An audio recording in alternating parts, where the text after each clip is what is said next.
Hi friends, welcome to our Spardha Deepige channel. ಇವತ್ತಿನ ಈ ವಿಡಿಯೋದ ವಿಶೇಷತೆ ಏನಂದರೆ, ಈಗಾಗಲೇ ಸ್ಟಡೀಸ್ ಮಾಡ್ತಾ ಇರೋರ್ಗೂ ಈಗ ಸ್ಟಾರ್ಟ್ ಮಾಡ್ತಿದ್ದೀವಿ ಅನ್ನೋರ್ಗೂ ನೋಟಿಫಿಕೇಶನ್ ಆದಮೇಲೆ ರೀಸ್ಟಾರ್ಟ್ ಮಾಡ್ತೀವಿ ಅಂದರೆ ಈಗಾಗಲೇ ಓದ್ತಾ ಇದ್ದು ಒಳ ಮೀಸಲಾತಿ ರಿಪೋರ್ಟ್ನಿಂದ ಸ್ಟೇ ಆಗಿರೋ ಎಲ್ಲ ನೋಟಿಫಿಕೇಶನ್ ಮತ್ತೆ ಯಾವಾಗ ಸ್ಟಾರ್ಟ್ ಆಗುತ್ತೋ ಅದಾದ್ಮೇಲೆ ಸ್ಟಡಿ ಸ್ಟಾರ್ಟ್ ಮಾಡೋಣ ಅಂತ ರೀಸ್ಟಾರ್ಟ್ ಮಾಡೋರ್ಗೂ ಒಂದು ಗುಡ್ ನ್ಯೂಸ್ ಏನಂತ ಅಂದರೆ, ಇವತ್ತಿಂದ ನಮ್ಮ ಯೂಟ್ಯೂಬ್ ಚಾನಲ್ನಲ್ಲಿ NCERT ಮತ್ತು DSCERT ಟೆಕ್ಸ್ಟ್ ಬುಕ್ಸ್ನ ಎಕ್ಸ್ಪ್ಲೈನ್ ಮಾಡೋ ತರಗತಿಗಳು ಆರಂಭ ಮಾಡ್ತಾ ಇದ್ದೀವಿ. ನೀವು ಕೇಳಬಹುದು, ಈಗ ಈ ಸ್ಕೂಲ್ ಬುಕ್ಸ್ ಓದೋದು ನೆಸೆಸಿಟಿ ಇದೆಯಾ ಅಂತ. ಖಂಡಿತ ಇದೆ. ಯಾಕಂದರೆ ಒಂದು ಬಿಲ್ಡಿಂಗ್ ಅಥವಾ ಮನೆಯನ್ನ ಎಷ್ಟೇ ಸುಂದರವಾಗಿ ಮತ್ತು ಎತ್ತರವಾಗಿ ಕಟ್ತೀವಿ ಅಂತ ಅಂದರೂ ಅದಕ್ಕೆ ಬೇಸ್ಮೆಂಟ್ ಅಂದರೆ ತಳಪಾಯ ತುಂಬಾನೇ ಇಂಪಾರ್ಟೆಂಟ್ ಆಗುತ್ತೆ. ಹಾಗೇನೆ ಈ ಟೆಕ್ಸ್ಟ್ ಬುಕ್ಸ್ ಸಹ ನೀವು ಎಷ್ಟೇ ದೊಡ್ಡ ಮತ್ತು ಚಿಕ್ಕ ಜಾಬ್ಗೆ ಹೋಗಬೇಕು ಅಂತ ಅಂದ್ಕೊಂಡ್ರು ಅಥವಾ ದೊಡ್ಡ ಆಥರ್ಸ್ ಬುಕ್ಸ್ ಓದ್ತೀವಿ ಅಂತ ಅಂದ್ರೂ ಈ ಬುಕ್ಸ್ನ ಸ್ಟಡಿ ಮಾಡಿ ಮತ್ತು ಕಾನ್ಸೆಪ್ಟ್ನ ಅರ್ಥ ಮಾಡ್ಕೊಳ್ಳೋದು ತುಂಬಾ ಮುಖ್ಯ ಆಗುತ್ತೆ. ಅಷ್ಟೇ ಅಲ್ಲದೆ ಕೆಲವೊಂದು ಎಕ್ಸಾಮ್ಸ್ನಲ್ಲಿ ಟೆಕ್ಸ್ಟ್ ಬುಕ್ಸ್ನಿಂದ ಡೈರೆಕ್ಟಾಗಿ ಮತ್ತು ಇಂಡೈರೆಕ್ಟಾಗಿ ಕ್ವಶನ್ಸ್ ಬಂದಿದ್ದಾವೆ. ಹಾಗೆ ESI ಮತ್ತು PSIಯಲ್ಲಿ ಇರುವಂತಹ ಬೇರೆ ಬೇರೆ ಜಾಬ್ಸಲ್ಲಿ ಫಸ್ಟ್ ಪೇಪರಲ್ಲಿ ಮತ್ತು KAS ಮೇನ್ಸ್ನಲ್ಲಿ ಕೇಳುವಂತಹ essay ಮತ್ತು GS ಪೇಪರ್ಗೂ ಈ ಬುಕ್ಸ್ನ ಓದೋದು ತುಂಬಾ ಮುಖ್ಯ ಆಗುತ್ತೆ. ಅಷ್ಟೇ ಏಕೆ, UPSC ಅಂತಹ ದೇಶದ ದೊಡ್ಡ ಪರೀಕ್ಷೆಗೂ ಸಹ ಸ್ಟಡಿ ಮಾಡೋರು ಅಪ್ ಟು ಇಂಟರ್ವ್ಯೂವರೆಗೂ ಈ ಸ್ಕೂಲ್ ಬುಕ್ಸ್ನ ಕಂಪಲ್ಸರಿ ಸ್ಟಡಿ ಮಾಡ್ತಾನೆ ಇರ್ತಾರೆ. ಸೊ ಹಾಗಾಗಿ ಈ ಸ್ಕೂಲ್ ಬುಕ್ಸ್ ಓದೋದು ತುಂಬಾ ಇಂಪಾರ್ಟೆಂಟು. ಈಗ ಆಲ್ರೆಡಿ ಈ ಫೀಲ್ಡಲ್ಲಿ ಇರೋರಿಗೆ ಅಂದರೆ ಈಗ ತುಂಬ ಎಕ್ಸಾಮ್ಸ್ ಅಟೆಂಡ್ ಮಾಡಿ ಕ್ವಶನ್ ಪೇಪರ್ಸ್ ಅಟೆಂಡ್ ಮಾಡಿ ಈ ಬುಕ್ಸನ್ನು ಕೆಲವರು ಓದಿರ್ತಾರಲ್ಲ, ಅಂಥವ್ರಿಗೆ ಗೊತ್ತಿರುತ್ತೆ ಸ್ಕೂಲ್ ಬುಕ್ಸ್ ಅನ್ನೋದು ಎಷ್ಟು ಇಂಪಾರ್ಟೆಂಟು, ಎಷ್ಟು ನಮ್ಮ ಸ್ಟಡೀಸ್ಗೆ ಹೆಲ್ಪ್ ಆಗುತ್ತೆ ಅಂತ. ಹಾಗಿದ್ರೆ ಬನ್ನಿ ಇವತ್ತಿನ ಈ ವಿಡಿಯೋನ ಸ್ಟಾರ್ಟ್ ಮಾಡೋಣ. ನೀವೀಗ ನೋಡ್ತಾ ಇರ್ಬೋದು, ಈ ಪೇಜೇ ಹೇಳ್ತಾ ಇದೆ ಇವತ್ತು ನಾವು ಸ್ಟಡಿ ಮಾಡೋಕ್ಕೆ ಹೊರಟಿನಂತ ಅಂದರೆ 5th ಕ್ಲಾಸ್ನ ಎನ್ವೈರ್ಮೆಂಟಲ್ ಸ್ಟಡೀಸ್ ಬುಕ್ನ ಫಸ್ಟ್ ಪಾರ್ಟ್. ಈ ಪಾರ್ಟ್ ಅಥವಾ ಈ ಬುಕ್ನ ಒಂದು ವಿಶೇಷತೆ ಏನಂದರೆ, ಇದು 2 ಲ್ಯಾಂಗ್ವೇಜಲ್ಲಿದೆ, ಕನ್ನಡ ಮತ್ತು ಇಂಗ್ಲೀಷ್. ಸೊ ಈ ಕನ್ನಡ ಮತ್ತು ಇಂಗ್ಲೀಷ್ ಲ್ಯಾಂಗ್ವೇಜು ಇರೋದ್ರಿಂದ ಏನೇನು ಬೆನಿಫಿಟ್ ಇದೆ ಅನ್ನೋದು ಸ್ವಲ್ಪ ಮುಂದೆ ಹೇಳ್ತಾ ಹೋಗ್ತೀನಿ. ಸೊ ನೆಕ್ಸ್ಟ್ ಈ 5th ಕ್ಲಾಸ್ ಬುಕ್ನಲ್ಲಿ ಏನೇನು ಚಾಪ್ಟರ್ಸ್ ಬರುತ್ತೆ ಅಂತ ನೋಡೋದಾದರೆ, ಫಸ್ಟ್ ಚಾಪ್ಟರ್ ಲಿವಿಂಗ್ ವರ್ಲ್ಡ್ ಅಂದರೆ ಜೀವ ಪ್ರಪಂಚ. ಅಂದರೆ ಇವತ್ತು ಮಾಡ್ತಿರೋ ಈ ವಿಡಿಯೋ ಅಥವಾ ಈ ಚಾಪ್ಟರ್ ಏನಿದೆ ಅದು ಜೀವ ಪ್ರಪಂಚ ಆಗಿದೆ. ನೆಕ್ಸ್ಟ್ ಚಾಪ್ಟರು ಫ್ಯಾಮಿಲಿ ಅಂದರೆ ಕುಟುಂಬ, ಕಮ್ಯುನಿಟಿ ಸಮುದಾಯ, ಕಮ್ಯುನಿಟಿ ಗೇಮ್ಸ್ ಅಂದರೆ ಸಮುದಾಯದಲ್ಲಿನ ಕ್ರೀಡೆಗಳು, ನ್ಯಾಚುರಲ್ ರಿಸೋರ್ಸಸ್ ನೈಸರ್ಗಿಕ ಸಂಪನ್ಮೂಲಗಳು, ಏರ್ ಅಂದರೆ ವಾಯು, ವಾಟರ್ ನೀರು, ಅಗ್ರಿಕಲ್ಚರ್ ಅಂದರೆ ಕೃಷಿ. ಸೊ ಇಷ್ಟು ಚಾಪ್ಟರ್ಸ್ ಅಂದರೆ ಸುಮಾರು 8 ಚಾಪ್ಟರ್ಸ್ ಈ ಬುಕ್ನಲ್ಲಿದೆ. ಅದರಲ್ಲಿ ನಾವು ಒಂದೊಂದೇ ಚಾಪ್ಟರ್ನ ನೋಡ್ತಾ ಹೋಗೋಣ. ಹಾಗಿದ್ರೆ ಈ ತರಗತಿಯಲ್ಲಿ ಏನೇನು ಇರಬಹುದು ಅಂದರೆ, ಈ ಫಸ್ಟ್ ಚಾಪ್ಟರ್ನಲ್ಲಿ ಏನೇನು ನಾವು ನೋಡಬಹುದು ಅಂತ ಅಂದರೆ, ಪರಿಸರ ಎಂದರೇನು ಮತ್ತು ಅದರ ಘಟಕಗಳೇನು, ಹಾಗೆ ಜೀವಿಯ ಪ್ರಮುಖ ಲಕ್ಷಣಗಳು ಅಂದರೆ ಜೀವಿಗಳು ಅಂತ ಗುರುತಿಸೋದಕ್ಕೆ ಏನೇನು ಲಕ್ಷಣಗಳು ಇರುತ್ತೆ ಅಂತ, ಮತ್ತು ಸಸ್ಯಗಳ ಆಹಾರ ತಯಾರಿಸುವ ಕ್ರಮ, ಜೀವನ ಕ್ರಮ ಮತ್ತು ವಿವಿಧ ಬಗೆಯ ಸಸ್ಯಗಳ ಪರಿಚಯ, ಅವು ಹೇಗೆ ತಯಾರಿಸ್ತವೆ, ಅದು ತಯಾರಿಸೋದ್ರಿಂದ ಏಕದಳನ, ದ್ವಿದಳನ ಅಥವಾ ಅವುಗಳ ಜೀವನ ಕ್ರಮ ಹೇಗಿರುತ್ತೆ ಅನ್ನೋ ಎಕ್ಸ್ಟ್ರಾ ಇನ್ಫಾರ್ಮೇಷನ್ನು ಸಹಿತ ಸ್ವಲ್ಪ ನೋಡ್ಬೋದು. ನೆಕ್ಸ್ಟ್ ಏನು ನೋಡ್ಬೋದು ಅಂದರೆ, ಆಹಾರ ಸೇವನೆಯ ಆಧಾರದ ಮೇಲೆ ಪ್ರಾಣಿಗಳ ವಿಂಗಡಣೆ ಅಂದರೆ ಸಸ್ಯಾಹಾರಿ, ಮಾಂಸಾಹಾರಿ ಈ ಥರದ ವಿಷಯನ ನೋಡ್ಬೋದು. ಅದೇ ರೀತಿ ಸಸ್ಯ ಮತ್ತು ಪ್ರಾಣಿಗಳ ಸಂರಕ್ಷಣೆಯ ಮಹತ್ವ, ಮತ್ತು ಇಷ್ಟೆಲ್ಲ ತಿಳ್ಕೊಂಡ್ಮೇಲೆ ಅವುಗಳನ್ನ ಹೆಂಗೆ ನಾವು ಕಾಪಾಡ್ಕೊಬೇಕು, ಅದರಿಂದ ನಮ್ಗೆ ಏನು ಯೂಸ್ ಇದೆ ಅಥವಾ ಈ ನೇಚರ್ ಏನು ಯೂಸ್ ಇದೆ ಅನ್ನೋದನ್ನು ಸಹಿತ ಈ ಚಾಪ್ಟ್ರಲ್ಲಿ ನೋಡಬಹುದು. ಹಾಗಿದ್ರೆ ಈ ತರಗತಿಯಲ್ಲಿ ಏನೇನು ಉಪಯೋಗ ಇರ್ಬೋದು ಅಂದರೆ, ಈ ಚಾಪ್ಟರ್ ಮುಗಿಸಿದ ಮೇಲೆ ಏನೇನು ಉಪಯೋಗ ಆಗಬಹುದು ನಮಗೆ ಅಂತ ಅಂದರೆ, ಯಾರಿಗೆ ಉಪಯೋಗ ಆಗ್ಬೋದು ಅಂತಂದರೆ, ಒಂದು ಪರಿಸರದಲ್ಲಿ ಸಸ್ಯ ಪ್ರಾಣಿಗಳ ಬಗ್ಗೆ ಒಂದು ಶಾರ್ಟಾಗಿ ನೋಡ್ತೀವಿ. ಯಾಕಂದರೆ ಬ್ರೀಫಾಗಿ ಅಂತ ಅಂದರೆ 6th 7th ಇಂದ ಸ್ಟಾರ್ಟ್ ಆಗ್ತಾ ಹೋಗುತ್ತೆ. ಇದು ಜಸ್ಟ್ ಸ್ಟಾರ್ಟ್ ಅಷ್ಟೇ. ನೆಕ್ಸ್ಟ್ ಹೋಗ್ತಾ ಹೋಗ್ತಾ ಇನ್ಫಾರ್ಮೇಷನ್ ಜಾಸ್ತಿ ಆಗ್ತಾ ಹೋಗುತ್ತೆ. ನೆಕ್ಸ್ಟು ಇದರಲ್ಲಿ ಟ್ರಾನ್ಸ್ಲೇಷನ್ 2 ಲ್ಯಾಂಗ್ವೇಜಲ್ಲಿ ಇರೋದ್ರಿಂದ ಟ್ರಾನ್ಸ್ಲೇಷನ್ಗೆ ಹೆಲ್ಪ್ ಆಗುತ್ತೆ. ಈ ಟ್ರಾನ್ಸ್ಲೇಷನ್ ಯಾವುದ್ರಲ್ಲಿ ಬರುತ್ತೆ ಅಂತ ಅಂದರೆ ESI, PSI ಮತ್ತು KS. KSನಲ್ಲೂ ಇದು ಕಡ್ಡಾಯ ಇಂಗ್ಲೀಷ್, ಕಂಪಲ್ಸರಿ ಇಂಗ್ಲೀಷಲ್ಲೂ ಬರುತ್ತೆ. ಟ್ರಾನ್ಸ್ಲೇಷನ್ ಕೇಳ್ತಾರೆ. ಅದರಲ್ಲೂ PSIಯಲ್ಲಿ ಸುಮಾರು ಜಾಬ್ಸ್ ಇದೆ. ಅಂದರೆ ವೈರ್ಲೆಸ್ಸು, RSI, KSISF, KSRP SIಗಳು, ಸಿವಿಲ್ಲು, ಈ ಥರ ಬೇರೆ ಬೇರೆ SIಯಲ್ಲೂ ಸಹಿತ ಎಸ್ಸೆಗೂ ಹೆಲ್ಪ್ ಆಗುತ್ತೆ, ಟ್ರಾನ್ಸ್ಲೇಷನ್ಗೂ ಹೆಲ್ಪ್ ಆಗುತ್ತೆ.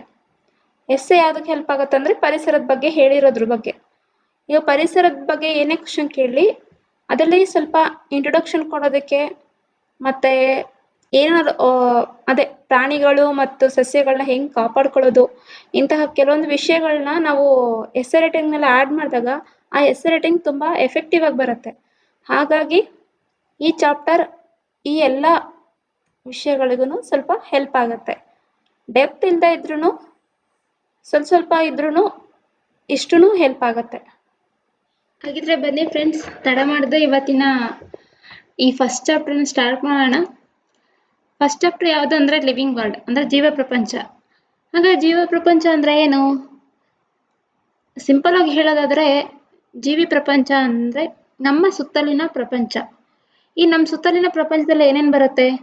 ನಾವು ನೋಡೋಕ್ಕಾಗ್ತಿರೋಂಥ ಸಣ್ಣ ಜೀವಿಗಳಿಂದ ಹಿಡಿದು ನಾವು ಕತ್ತೆತ್ತಿ ನೋಡಿದ್ರೂ ಕೆಲವೊಂದು ತುಂಬ ಎತ್ತರವಾಗಿರುವಂಥ ಪ್ರಾಣಿಗಳನ್ನ ನೋಡಬಹುದು.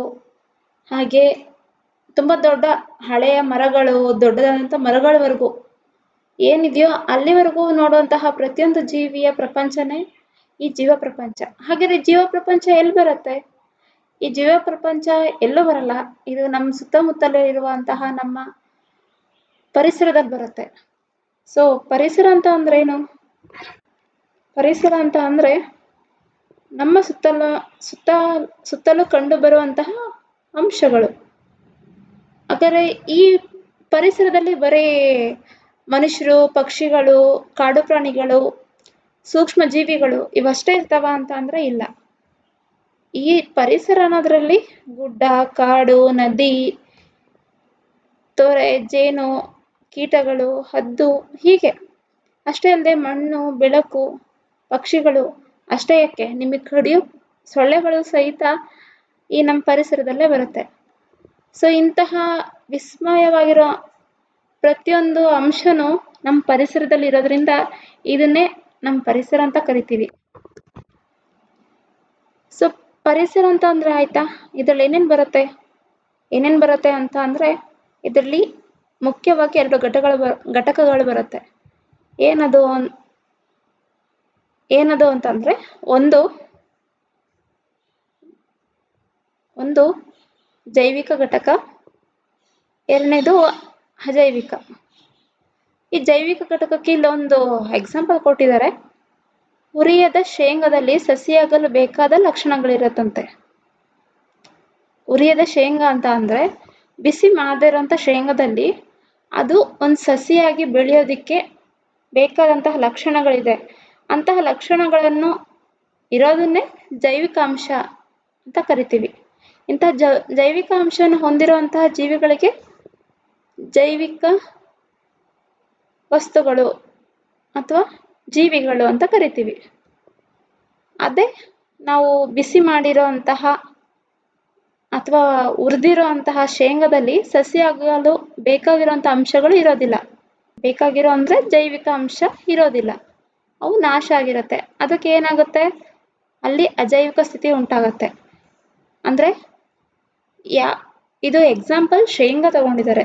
ಯಾವುದೇ ಒಂದು ಸಸಿ ಅಥವಾ ಒಬ್ಬ ಮನುಷ್ಯ ಸಸಿ ವಿಷಯಕ್ಕೆ ಬಂದಾಗ ಯಾವುದೇ ಒಂದು ಸಸಿ ಬೆಳೆಬೇಕು ಅಂದರೆ ಅದರಲ್ಲಿರೋಂಥ ಅಂಶನೇ ಒಂದು ಜೈವಿಕ ಅಂಶ ಆಗಿರುತ್ತೆ. ಆ ಅಂಶ ಇಲ್ಲದೆ ಇರೋದನ್ನೇ ಅಜೈವಿಕ ಅಂತ ಕರಿತೀವಿ. ಅದೇ ರೀತಿ ಇನ್ನು ಪ್ರಾಣಿ ಅಥವಾ ಪಕ್ಷಿಗಳಲ್ಲಿ ಬಂದಾಗ ಯಾವುದೇ ಒಂದು ಜೀವಿ ಇನ್ನೊಂದು ಜೀವಿಗೆ ಜನ್ಮನ ನೀಡುವಂಥ, ಅದು ಮೊಟ್ಟೆ ಇಟ್ಟಾರೋ ಜನ್ಮ ನೀಡಲಿ ಅಥವಾ ಮರಿ ಹಾಕಿನಾರೋ ಜನ್ಮ ನೀಡಲಿ, ಸೊ ಇನ್ನೊಂದು ಜೀವಿಯ ಸೃಷ್ಟಿಸುವಂಥ ಶಕ್ತಿ ಇರೋದನ್ನೇ ಜೈವಿಕ ಅಂಶ ಅಂತ ಕರಿತೀವಿ. ಆದರೆ ಜೀವ ಸೃಷ್ಟಿಸುವಂಥ ಶಕ್ತಿ ಇಲ್ದಿರೋ ಅಂಶನೇ ಅಜೈವಿಕ ಅಂಶ ಅಂತ ಕರಿತೀವಿ. ಸೊ ಜೈವಿಕ ಅಜೈವಿಕ ಹೆಂಗೆ ಕಂಡುಹಿಡಿಯೋದು ಅಂದರೆ ಇಷ್ಟೇ ವ್ಯತ್ಯಾಸ. ಜೈವಿಕ ಅಂದರೆ ಜೀವ ಇರೋವಂಥದ್ದು ಅಥವಾ ಜೀವ ನೀಡುವ ಶಕ್ತಿ ಇರೋವಂಥದ್ದು. ಅಜೈವಿಕ ಅಂತ ಅಂದರೆ ಜೀವ ಇಲ್ದಿರೋ ಅಂಥದ್ದು ಅಥವಾ ಜೀವ ಕೊಡುವಂತಹ ಶಕ್ತಿ ಇಲ್ದಿರೋ ಅಂಥದ್ದು.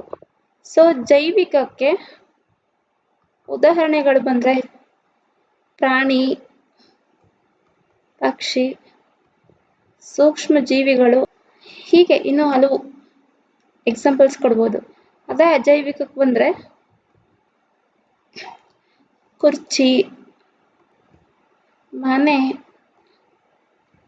ಬೆಟ್ಟ ಎಕ್ಸ್ಟ್ರಾ ಈ ಥರದ ಉದಾಹರಣೆಗಳನ್ನ ಕೊಡ್ಬೋದು. ಈ ಜೈವಿಕ ಅಂಶನ ನಾವು ಇನ್ನೊಂದು ರೀತಿಯಲ್ಲೂ ಕರಿಬೋದು ಸಾವಯವ ಅಂತ. ಸಾವಯವ ಅಂಶ ಅಥವಾ ಜೈವಿಕ ಅಂಶ ಎರಡು ಒಂದೇ. ಈ ಜೈವಿಕ ಅಂಶದಲ್ಲಿ ಮತ್ತೇನಿರುತ್ತವೆ ಅಂತ ಅಂದರೆ ಪ್ರೋಟೀನ್, ಅಮೈನೋ ಆಸಿಡ್ ಅಥವಾ ಅಮೈನೋ ಆಮ್ಲಗಳು, ಆಮೇಲೆ ಲಿಪಿಡ್ಸ್ಗಳು, ಕಾರ್ಬೋಹೈಡ್ರೇಟ್ಗಳು, ಇಂತಹ ಅಂಶಗಳಿರುತ್ತೆ. ನೋಡಿ, ಈ ಎಲ್ಲ ಅಂಶಗಳು ಸಸ್ಯಗಳಲ್ಲೂ ಇದೆ, ಸಸ್ಯಗಳಲ್ಲೂ ಉತ್ಪತ್ತಿ ಆಗುತ್ತೆ. ಅದೇ ಸಸ್ಯಗಳ ಉತ್ಪತ್ತಿ ಮಾಡಿರುವಂತಹ ಇವೆಲ್ಲ ಅಂಶಗಳನ್ನ ತಿನ್ನುವಂಥ ಪ್ರಾಣಿ ಅಥವಾ ಪಕ್ಷಿ ಅಥವಾ ಇತರ ಜೀವಿಗಳಲ್ಲೂ ಸಹಿತ ಈ ಅಂಶಗಳಿರುತ್ತೆ. ಸೊ ಇಂತಹ ಅಂಶಗಳು ನಾವು ಬರೀ ಜೈವಿಕ ಅಥವಾ ಜೀವ ಇರುವಂತಹ ಪಕ್ಷಿ ಪ್ರಾಣಿಗಳಲ್ಲಿ ಮಾತ್ರ ನೋಡ್ಬೋದು. ಅದೇ ಅಜೈವಿಕ ಅಂಶದಲ್ಲಿ ನೀರು, ಖನಿಜಗಳು, ಎಕ್ಸಾಂಪಲ್ ಈಗ ಮಣ್ಣು ಒಂದು ಅಜೈವಿಕ ಅಂಶ. ಅಜೈವಿಕ ಅಂಶದಲ್ಲಿ ಏನೇನು ಸಿಗ್ಬೋದು? ಖನಿಜಗಳು, ಕಲ್ಲಿದ್ದಲು ಖನಿಜಗಳೆಲ್ಲ ಬರುತ್ತೆ. ಸೊ ಈ ಥರ ಖನಿಜಗಳು ಅಂಥವೆಲ್ಲ ನೋಡಬಹುದು. ಹಾಗೆ ನಾವು ಹೇಗೆ ಇವು ಸಸ್ಯಗಳು, ಪ್ರಾಣಿಗಳು, ಜೀವಿಗಳಂತ ನಾವು ಹೇಗೆ ಗುರುತಿಸ್ತೀವಿ? ಅದಕ್ಕೆ ಕೆಲವೊಂದು ಲಕ್ಷಣಗಳು ಇರಬೇಕಲ್ಲ. ಸೊ ಆ ಕೆಲವು ಲಕ್ಷಣಗಳು ಏನಿವೆ ಅಂತ ಅಂದರೆ,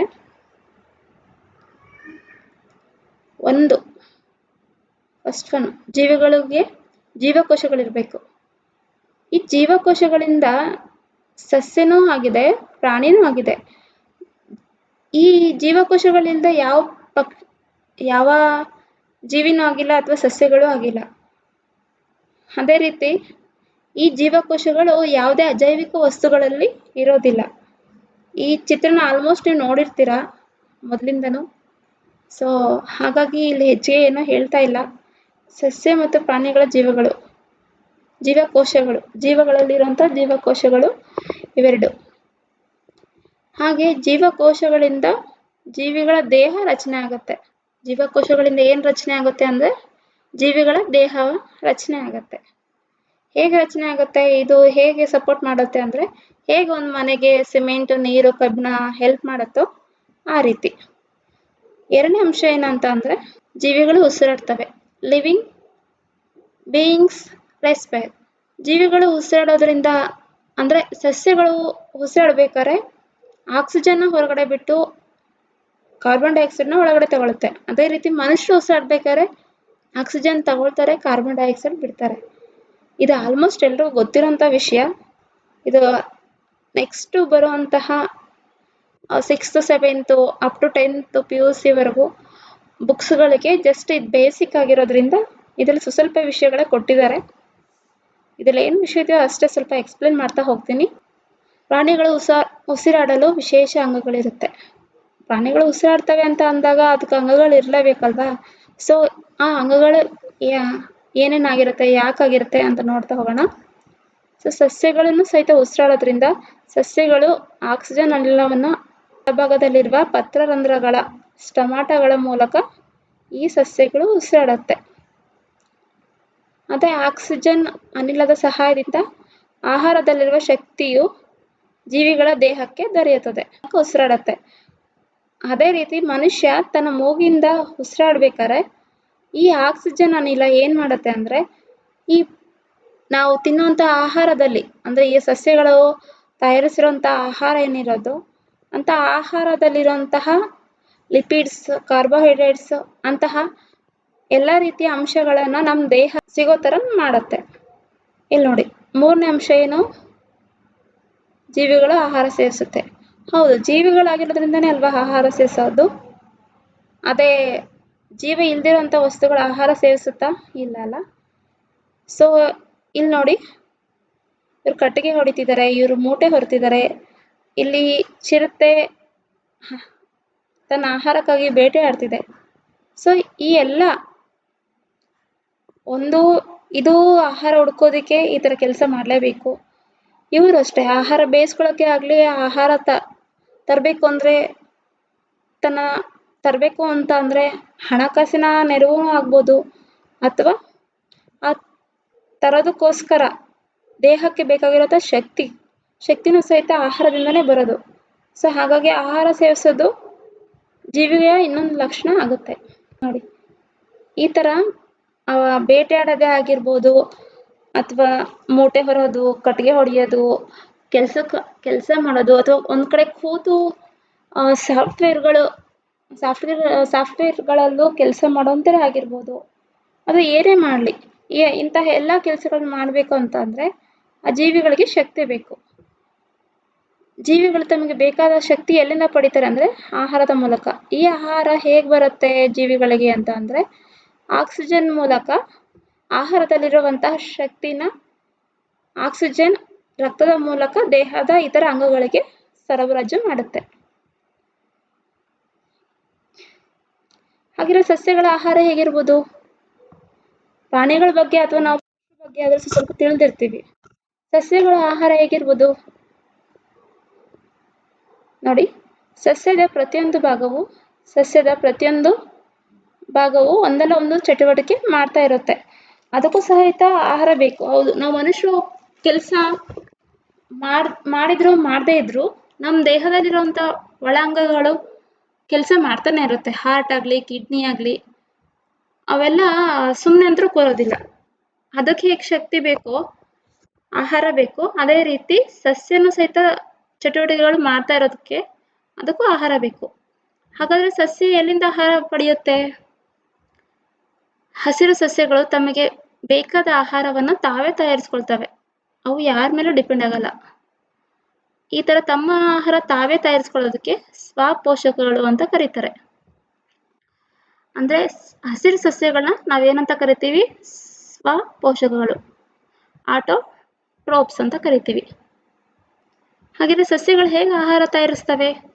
ಸಸ್ಯಗಳು ಇದೆಲ್ಲ ಆಲ್ಮೋಸ್ಟ್ ಚಿಕ್ಕವರಿದ್ದಾಗಲಿಂದ ನೋಡಿರ್ತೀರ ಹೇಗೆ ತಯಾರಿಸುತ್ತೆ ಅಂತ. ಆದರೂ ಕೆಲವೊಮ್ಮೆ ಕ್ವಶನ್ ಬಂದಿರುತ್ತೆ, ಆಹಾರ ಹೇಗೆ ತಯಾರಿಸ್ತಾರೆ, ಏನೇನು ಬೇಕಾಗುತ್ತೆ ಅಂತ.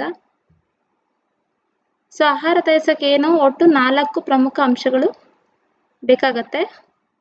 Water, minerals, salts, chlorophyll, solar energy ಮತ್ತು ಅಟ್ಮಾಸ್ಫಿಯರ್ ಕಾರ್ಬನ್ ಡೈಆಕ್ಸೈಡ್.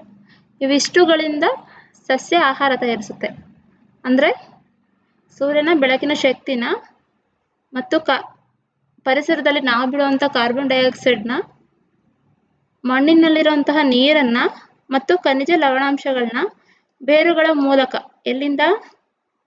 ಇಷ್ಟನ್ನು ಬೇರುಗಳ ಮೂಲಕ. ಬಟ್ ಸೂರ್ಯನ ಬೆಳಕು ಅಲ್ಲ, ಇನ್ನು ಉಳುಕಿರುವಂತಹ ಸೂರ್ಯನ ಬೆಳಕು ಮತ್ತು ಕಾರ್ಬನ್ ಡೈಆಕ್ಸೈಡ್ ಬೇರುಗಳ ಮೂಲಕ ಹೀರ್ಕೊಳ್ಳೋದಿಲ್ಲ. ಈ ನೀರು ಮತ್ತು ಖನಿಜ ಲವಣಾಂಶಗಳನ್ನ ಬೇರುಗಳ ಮೂಲಕ ಹೀರ್ಕೊಂಡು ಪತ್ರಹರಿತಿನ ಸಹಾಯದಿಂದ ಆಹಾರ ತಯಾರಿಸುತ್ತೆ. ಈ ಕ್ರಿಯೆಗೆ ಏನಂತೀವಿ ನಾವು? ದ್ಯುತಿ ಸಂಶ್ಲೇಷಣೆ ಕ್ರಿಯೆ ಅಂತ ಕರಿತೀವಿ. ಸೊ ದ್ಯುತಿ ಸಂಶ್ಲೇಷಣೆ ಕ್ರಿಯೆ ಅಂತ ಅಂದರೆ ಆಲ್ಮೋಸ್ಟ್ ಗೊತ್ತಿದೆ. ಸೂರ್ಯನ ಬೆಳಕನ್ನು ಉಪಯೋಗಿಸ್ಕೊಂಡು, ಕಾರ್ಬನ್ ಡೈಆಕ್ಸೈಡ್ನ ಉಪಯೋಗಿಸ್ಕೊಂಡು, ನೀರಲ್ಲಿ ಮತ್ತು ಭೂಮಿ ಒಳಗಡೆ ಇರುವಂತಹ ಅಂಶಗಳನ್ನ ಉಪಯೋಗಿಸ್ಕೊಂಡು ತಯಾರಿಸುತ್ತ ಆಹಾರದ ಕ್ರಿಯೆನೇ ದ್ಯುತಿ ಸಂಶ್ಲೇಷಣೆ ಕ್ರಿಯೆ ಅಂತ ಕರಿತೀವಿ. ಹಾಗಿದ್ರೆ ಅವೇನೋ ಹಾಗೆ ಆಹಾರ ತಯಾರಿಸ್ಕೊಳ್ತವೆ. ಬಟ್ ಉಳುಕಿರುವಂಥ ಕೆಲವೊಂದು ಸಸ್ಯಗಳು ಡಿಫ್ರೆಂಟಾಗಿ ಆಹಾರನ ಪಡೆಯುತ್ತೆ. ಹೇಗೆ? ಯಾವುವು ಅಂತ ಅಂದರೆ ಡ್ರಾಸಿರಾ. First one ಡ್ರಾಸಿರಾ, ನೆಪಂಥಿಸ್, ಯುಟ್ರಿಕ್ಯುಲೇರಿಯಾ. ಇಂತಹ ಸಸ್ಯಗಳು ತಮ್ಮ ಆಹಾರವನ್ನು ತಾವು ತಯಾರಿಸಿಕೊಂಡ್ರು ಕೂಡ ನೈಟ್ರೋಜನ್ಗಾಗಿ ಕೀಟಗಳನ್ನು ಅವಲಂಬಿಸಿವೆ. ನೋಡಿ, ನಾವು ಇಷ್ಟು ದಿನ ಏನಂತ ನೋಡ್ತಿದ್ವಿ, ಈ ಸಸ್ಯಗಳು ಕೀಟಗಳನ್ನ ತಿಂದು ತಮ್ಮ ಆಹಾರ ಪಡೆಯುತ್ತೆ ಅಂತ ನೋಡ್ತಿದ್ವಿ. ಆದ್ರೆ ಕೀಟಗಳಿಂದ ಏನನ್ನು ಪಡಿತಿತ್ತು ಅಂತ ಅಂದ್ರೆ ನೈಟ್ರೋಜನ್ಗೋಸ್ಕರ ಕೀಟಗಳನ್ನ ಅವಲಂಬಿಸಿರುತ್ತೆ. ಅದು ಬಿಟ್ರೆ ಈ ನೈಟ್ರೋಜನ್ ಉಪಯೋಗಿಸ್ಕೊಂಡು ತಮ್ಮ ಆಹಾರನ ತಾವೇ ತಯಾರಿಸ್ತವೆ. ಇವು ಬರೀ ಕೀಟಗಳನ್ನ ತಿಂದು ಅಲ್ಲ, ಅವುಗಳು ತಿಂದು ಅದರಲ್ಲಿರೋ ನೈಟ್ರೋಜನ್ನ ಪಡ್ಕೊಂಡು ತಮ್ಮ ಆಹಾರ ತಯಾರಿಸುತ್ತೆ. ನೆಕ್ಸ್ಟ್, ಹಾಗಿದ್ರೆ ಪ್ರಾಣಿಗಳ ಆಹಾರ ಹೇಗಿರ್ಬೋದು? ಸಸ್ಯಗಳೇನೋ ಒಂದು ದ್ಯುತಿಸಂಶ್ಲೇಷಣೆ ಕ್ರಿಯೆ ಮೂಲಕ ತಮ್ಮ ಆಹಾರ ತಾವೇ ತಯಾರಿಸ್ಕೊತವೆ, ಯಾವುವು ಹಸಿ ಸಸ್ಯಗಳು. ಇನ್ನು ಡ್ರಾಸಿರ ನೆಪಂಥಿಸ್ ಯುಟ್ರಕ್ಯುಲೇರಿಯಾ ಅಂತ ಸಸ್ಯಗಳು ಪ್ರಾಣಿಗಳ ಏನೋ ಕೀಟಗಳನ್ನ ಸಾಯಿಸ್ಬಿಟ್ಟು ಅವನ್ ಅದರಲ್ಲಿರುವಂತಹ ನೈಟ್ರೋಜನ್ನ ಉಪಯೋಗಿಸ್ಕೊಂಡು ತಮ್ಮ ಆಹಾರ ತಯಾರಿಸ್ಕೊಳ್ತವೆ. ಸೊ ಹೀಗಾಗಿನೇ ಇವಕ್ಕೆ ಕೀಟಗಳನ್ನ ಸಾಯಿಸಿ ತಿನ್ನೋದ್ರಿಂದ ಕೀಟಹಾರಿ ಸಸ್ಯಗಳಂತ ಕರಿತಿದ್ವಿ. ನೆಕ್ಸ್ಟ್, ಪ್ರಾಣಿಗಳ ಆಹಾರ ಹೇಗಿರುತ್ತೆ? ಇಷ್ಟೊತ್ತು ನಾವು ಸಸ್ಯಗಳ ಆಹಾರ ಕ್ರಮ ನೋಡಿದ್ವಿ. ಪ್ರಾಣಿಗಳು ತಮ್ಮ ಆಹಾರನ ತಾವೇ ತಯಾರಿಸ್ಕೊಳ್ಳೋದಿಲ್ಲ. ನಾವು ಅನ್ಕೊಂತೀವಿ ನಾವು ಅಡುಗೆ ಮಾಡಿದ ತಕ್ಷಣ ನಮ್ಮ ಆಹಾರ ನಾವು ತಯಾರಿಸ್ಕೊಂಡ್ವಿ ಅಂತ. ಬಟ್ ಆ ಆಹಾರ ತಯಾರಿಸ್ಕೊಳ್ಳೋದಕ್ಕೆ ಅಥವಾ ಅಡುಗೆ ತಯಾರಿಸ್ಕೊಳ್ಳೋದಕ್ಕೆ ಬೇಕಾಗಿರೋಂಥ ಎಲ್ಲ ವಸ್ತುಗಳು ನಾವು ಎಲ್ಲಿಂದ ಪಡಿತೀವಿ ಅಂತ ಅಂದ್ರೆ ಸಸ್ಯಗಳು ಹಾಗೂ ಇತರ ಪ್ರಾಣಿಗಳು. ಹಾಗಾಗಿ ಪ್ರಾಣಿಗಳನ್ನ ಪರಪೋಷಕಗಳು ಅಂತ ಕರಿತೀವಿ, ಅಂದ್ರೆ ಹೆಟರೋಟ್ರೋಪ್ಸ್. ಎಲ್ಲ ಪ್ರಾಣಿಗಳು ಒಂದೇ ರೀತಿಯ ಆಹಾರ ಸೇವನೆ ಮಾಡೋದಿಲ್ಲ. ಅವು ಬೇರೆ ಬೇರೆ ರೀತಿ, ಅಂದ್ರೆ ಸಸ್ಯಾಹಾರಿ, ಮಾಂಸಾಹಾರಿ, ಆ ರೀತಿ ಬೇರೆ ಬೇರೆ ರೀತಿಯ ಆಹಾರ ಸೇವನೆ ಮಾಡ್ತವೆ. ಸಸ್ಯ ಹಾಗೂ ಅದರ ಉತ್ಪನ್ನಗಳನ್ನ ಮಾತ್ರ ತಿನ್ನುವಂತಹ ಪ್ರಾಣಿಗಳಿಗೆ ಏನಂತೆ ನಾವು ಸಸ್ಯಾಹಾರಿ ಅಂತ ಕರಿತೀವಿ. ಇನ್ನು ಮಾಂಸಾಹಾರಿ, ಕಾರ್ನಿವೋರ್. ಇದನ್ನು ಮಾಂಸಾಹಾರಿ ಅಂತ ಏನಕ್ಕಂತೀವಿ ಅಂದ್ರೆ ತಮ್ಮ ಆಹಾರಕ್ಕಾಗಿ ಇತರ ಪ್ರಾಣಿಗಳನ್ನ ತಿಂದು ಬದುಕುವಂತ ಪ್ರಾಣಿಗಳು. ಇನ್ನು ಆಮ್ನಿವೋರ್, ಮಿಶ್ರಾಹಾರಿ ಸಸ್ಯ ಹಾಗೂ ಪ್ರಾಣಿಗಳು ಎರಡನ್ನೂ ಸಹಿತ ಆಹಾರವಾಗಿ ಸೇವಿಸುವ ಪ್ರಾಣಿಗಳು. ಸೊ ಇದರಲ್ಲಿ ಸಸ್ಯಾಹಾರಿ, ಮಾಂಸಾಹಾರಿ, ಮಿಶ್ರಾಹಾರಿ ಗೊತ್ತಿರುತ್ತೆ. ಬಟ್ ಈ ಇಂಗ್ಲಿಷ್ ಪದ ಏನಿದೆ, ಹಾರ್ಬಿವೋರ್, ಕಾರ್ನಿವೋರ್ ಹಾಗೂ ಆಮ್ನಿವೋರ್ ಏನಿದೆ, ಈ ವರ್ಡ್ಸ್ ತುಂಬಾನೇ ಇಂಪಾರ್ಟೆಂಟ್ ಆಗುತ್ತೆ. ಹೆಟರೋಟ್ರೋಪ್ಸ್, ಈ ತರ ವರ್ಡ್ಸ್ಗಳು ತುಂಬಾನೇ ಇಂಪಾರ್ಟೆಂಟ್ ಆಗುತ್ತೆ.